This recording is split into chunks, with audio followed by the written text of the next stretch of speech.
Hey guys, Robert Murphy from Holistic Healing Choices here. Now this update's going to be a little bit different. You see, Amy Simons and I, my partner, we recently challenged for our next grade. So Amy going for her first degree black belt and me going for my third dan. During that, we have to present a demonstration of our knowledge, something revolving around martial arts. So we chose to use the skills that we use in therapies and just put them with a little self-defense spin. Now, a couple of things I have to mention before we get there. We only had 6 minutes to do it, so they are rushed. There is a fair bit of fast-paced talking and stuff to try and get as much information into that 6 minutes as we possibly could. And for my one, that was the first time I'd used the props that I was using, so I got a little bit distracted by them, but I still made my point nice and clear. So, take a watch and see what you think about how you can use just these all everyday techniques and stuff that are meant to enhance lives and put a self-defense spin on them. Anyway, watch, enjoy. You can see Amy's board breaks. I'll cut mine due to time. And yeah. Alright, hi everyone, I am Senpai Amy and welcome to my demo. I'm very excited to present to you tonight, guys. I'm going to focus on face reading and martial arts. So, I would like to start on two topics. So one is, I want to focus on looking at features to be aware of when encountering someone, and then also 3 common traits I found within martial artists that are all common features within martial artists that we all have. But first, I would like to start with my board breaks. I have Sensei Rob and Sensei Mitch helping me. I'll be doing an axe kick and a downwards elbow.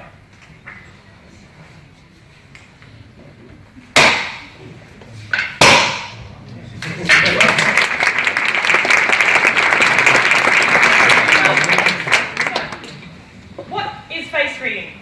I would like to start by describing that a little bit. So, it is like your personality profiling. So you look at strengths and weaknesses. You also look at whether they're a mental, emotional, or physical type of person. It also gains a better understanding of yourself, so more self-awareness as well. So, I'm going to focus on one feature tonight, which is the eyes. More specifically, the irises. So, we're looking at whether they touch the top and bottom of the eyelids. So, this is a normal balanced view of the world. We can tell this because it connects to the top and the bottom. So they've got a good connection to their mental and physical grounding. So they've got a nice balanced view of the world. So looking at this, our 4 golden rules, we want to look at whether we want to avoid someone. Yeah? Excellent. This person's actually safe. Okay? So if we do encounter someone like this, they're all safe. All good to go. However, moving on to the next one, you can actually see people with floating irises. This means they've actually got no connection to their physical world. Yes, the mirrors are there for you guys to enjoy.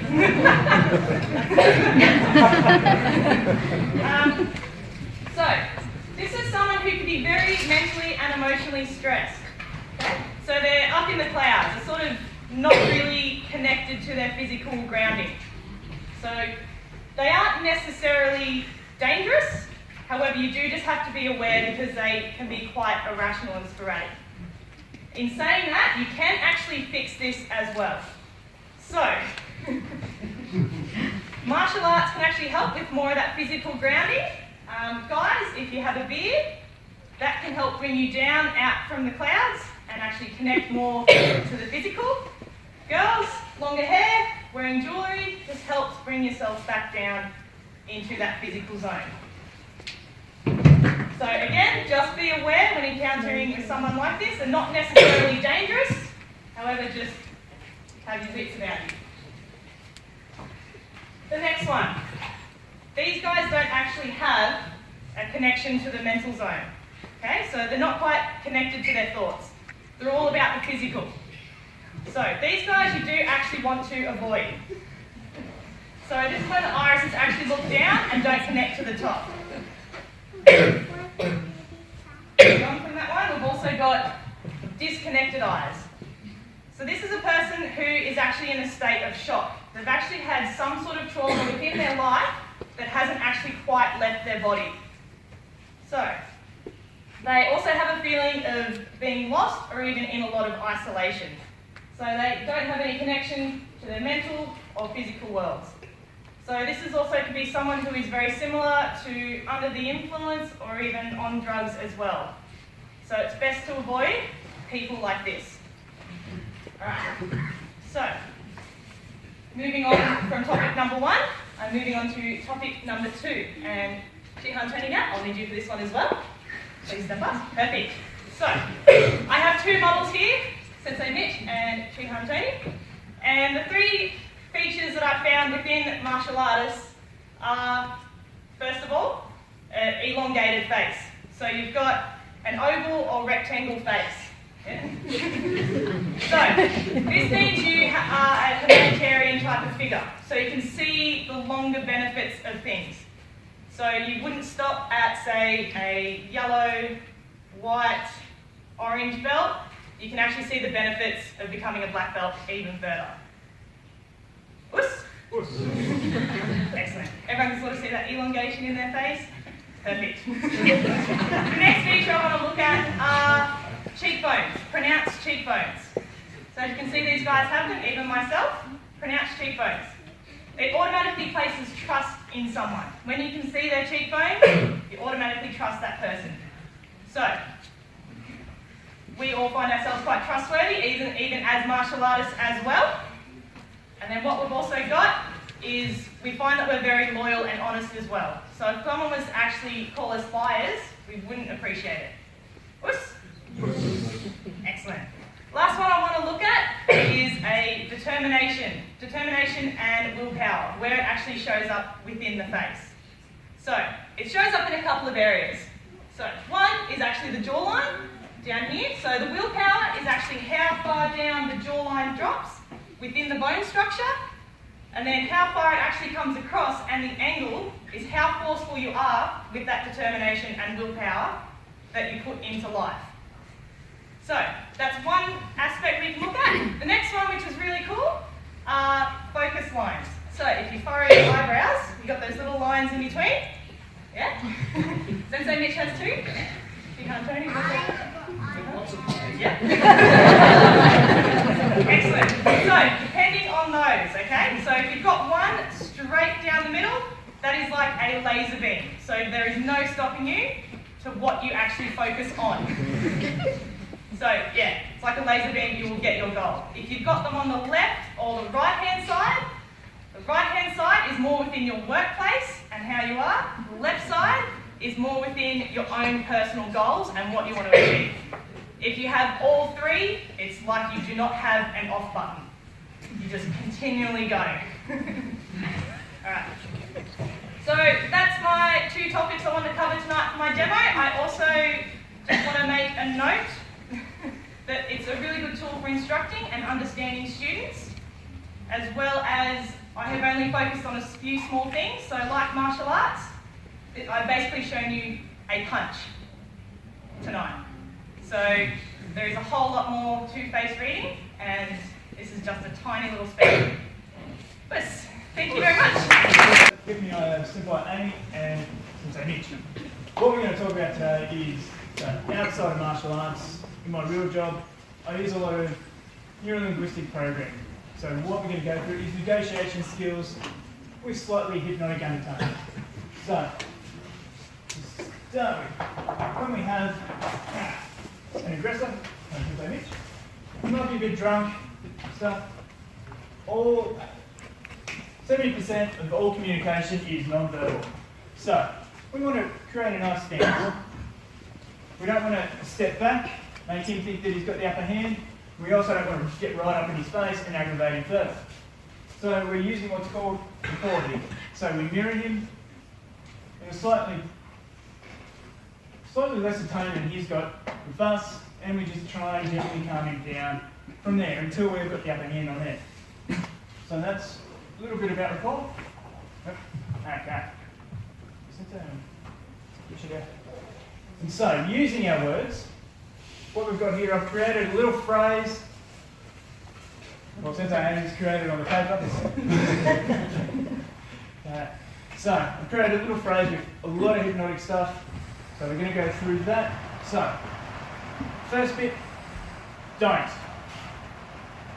Don't's normally a word I try and steer people away from, in that if you say something such as don't hit me or you don't need to do this, if I was to ask you or say to you, don't think about a pink elephant flying around the room, you actually have to create that in order to not be able to think about it. So when you're saying don't hit me, you're putting that idea in their head. But in this case, we're using it in a kind of reverse psychology sort of way. So you don't need to listen to your mate. So this is more so that person that's drunk down the street, they might have just broken up with a girlfriend, what have you, and they're angry at the world. More so than they want to go out for a fight. So, second word, need. As soon as we say it, we create it. You can strengthen that with anchors, which is a bit more advanced, but as soon as you say need, it switches their brain on to look for that thing. To listen to your mate. But, now normally when we say but, everything that's said before it is deleted. Such as, I'm sure a few of you heard this before, I really like you, but... But in this case, we're using it to just emphasise everything else. Then sooner or later. Here we're giving the illusion of choice. So many people think, yeah, we're giving the illusion that we're giving them a 50-50 choice. But what we're really doing is saying, either now or later, you will listen to your mate. Realise, here we're just getting them to realise that their mate is right. So, we have the don't, the need, the but, the sooner or later, and realise. Okay, thank you for that. The next part that I want to talk about is creating a neurological chain. So for this one I've just chosen more. So what we're doing here is we're creating a neurological chain of events to get them to come around to where we want them to go. So for instance, the more we stand out here arguing, the more you realise how cold you're getting, the more you just want to go back inside and go to bed. So creating that chain of events to bring them around, calm them down, and so forth. So, will these things work in every situation? No. If they've gone out with that intention to punch someone's head in, there's nothing you can do but self-defense. But so, like I said before, this is more for that person that's angry at the world, and yeah. So if you come across someone who's really like that, or angry, or has a weapon or something, and they want your wallet, give it to them. Throw it at them, create that space, once again using that rapport, and just get out of the situation, or put it on the ground. So when they go to it, and they get complacent, that's when we can strike. And so there you have it. There's how you can use both psychosomatic therapy, that Amy was talking about, and neurolinguistic programming that I was talking about, for a self-defense benefit. So you are really only limited by your imagination as to what you can do with these techniques. So if you want to see more content like this, please let us know. Drop a comment down below, on our Facebook page, Holistic Healing Choices, or on holistichealingchoices.com.au, and we'll endeavour to create more stuff like this. So that's it for this video, guys. I know it's a bit longer, so like, comment, subscribe, all that jazz, and I'll see you in the next video.